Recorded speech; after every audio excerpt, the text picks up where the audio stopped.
డబ్బుల పంపిణీ వైఎస్ఆర్ కాంగ్రెస్ పార్టీ ఒక ప్రొఫెషనల్గా చేసింది.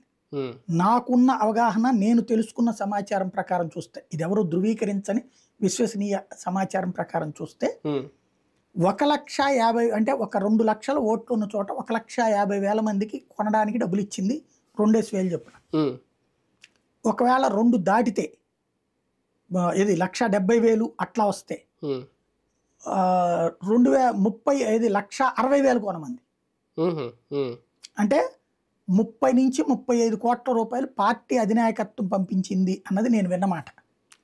30 నుంచి 35 కోట్లు, అది కూడా నాయకుడు చేతికి ఇచ్చి పంచమల్లా, నాయకుడు ఎవిడెన్స్ అక్కడ అంతే. ఈ గ్యాంగ్ వీళ్ళు పంచారు, అది ఐపాక్ లేకపోతే ఇంకెవరన్నా కార్పొరేట్ వాళ్ళకి ఇచ్చారు, వాళ్ళు పంచారు.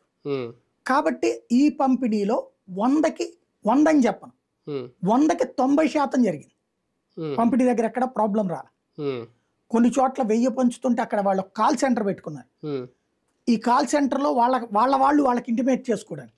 అందులో నేను విన్నా, ఎవరో మొన్న ఒక అభ్యర్థినంట 1,500 పంచిందట. ఖచ్చితంగా 3 నిమిషాలు తిరిగేటప్పటికి వాళ్ళు అది ఇది పెట్టుకున్నారట డెస్క్లో, ఈ కంప్లైంట్ సెల్స్ 12 మంది లైన్లో ఉంటే